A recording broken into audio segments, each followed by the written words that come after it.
You know, we will always be known as a car that should be capable of cruising the boulevard. A nice, large car that gives you a feeling of comfort and a feeling of confidence. But how could you give away like a '59 Cadillac? I mean, that's huge brand equity. It absolutely is. But at the same time, you know what? I want a large car that's also fun to drive.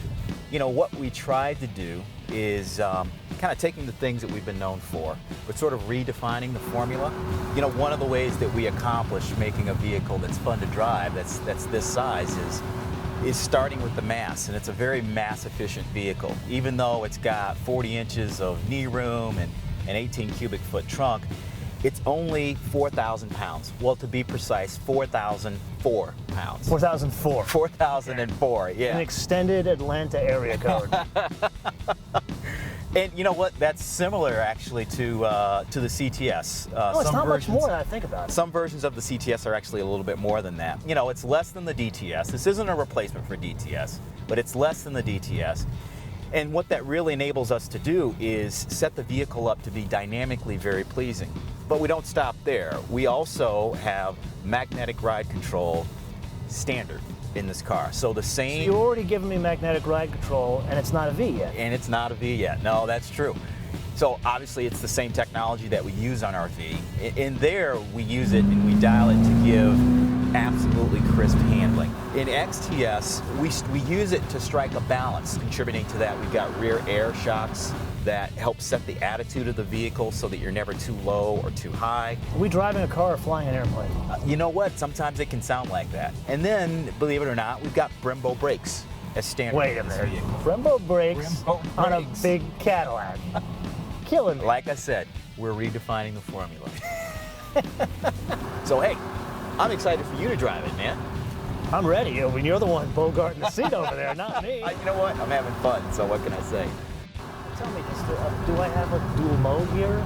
Am I in like a sport mode or am I in a regular mode? So right now you are in a regular mode, but to go into sport mode, what you do is put the shifter back into M. Okay. And then you've got the ability to do tap up and tap down behind the steering wheel. Wait a minute. Paddle shifts on a big Cadillac. Paddle shift. You got to have fun driving, man. Like the next thing you're going to do is you're going to give me a manual transmission. I don't know if we'll go that far. Coming? Come on. I don't know if we can go that far. And then the other thing, when you get into sport mode, it adjusts the damping of magnetic ride to give you a little bit more firmness in terms of the ride so that your handling is even that much more planted. I got to tell you, it doesn't feel 4,000 pounds. It feels very agile, actually, for a vehicle of this size. And in that sport mode, you also get an adjustment in the steering. A little bit firmer, gives you a little bit more on-centered feel. And I don't notice the steering so much as I do the suspension. Yeah, okay. That's the difference. All right, yeah. I gotta believe putting magnetic ride control in every one of these cars is not cheap. It's not inexpensive. When we first were designing and developing the vehicle, we didn't have a plan for magnetic ride control, but as we sought to get the kind of dynamic characteristics that we wanted out of the vehicle, we knew with the success that we've had with magnetic ride control in the V, for instance, that we could tune it for this application. So what does that mean in engine-wise? If you're going to make an investment to the suspension like that, what do you do on the engine? The nice thing is we've got a proven powertrain that has been a winner for us. 3.6 liter direct injected variable valve timing V6 engine, all aluminum, 304 horsepower, 264 foot-pounds of torque. You know what, I was looking back at some numbers the other day, and the original North Star engine, our 4-liter V8, was 270 horsepower. So you're doing with two less cylinders with now. two less cylinders, more horsepower, and it's an efficient vehicle as well, up to 28 miles per gallon on the highway. I'm also noticing the build quality. You've kind of changed things here. We talked about this before. We said CTS 1 to CTS 2, it's a big jump. Huge change. This, huge improvement. I'd say, is double that jump. It's the next step up.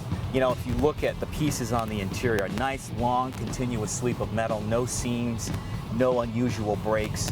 It's got a nice flow and a feel to it, and it just exudes luxury. So was it you going to like Dan and saying, hey Dan, I need some extra money for magnetic ride control and better bits in the interior? I mean, it literally is starting from the very beginning to say we want a great vehicle, understanding that when we're coming short of our targets, okay, let's make a change. Let's bring in magnetic ride control. Let's make that investment. Let's, put that extra cost in because that's what the vehicle needs. I mean, I'm not saying that we aren't obsessing over the dollars and cents, because we absolutely are. At the end of the day, particularly for a luxury buyer, it's the attention to details. Some of the details you see, some of the details you don't see. So did you go back with like business cases and say, look, if we do this lower interior, we'll sell X, but if we do this better interior, we'll sell X plus Y? It's a collection of little decisions like that happen every day. Absolutely. And so you're still using that Harvard MBA, aren't you?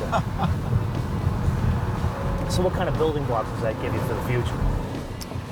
I think, again, one of the most important launches that we've had, we established our credibility with this vehicle, delivering the things that we're known for and delivering on things that customers that we're attracting won't expect. And then it's only going to get better, MotoMan. From here on out, launch after launch, with the ATS coming up next, each new successive Cadillac is going to be a segment-defining vehicle, because that's our challenge, to really be the standard of the world once again.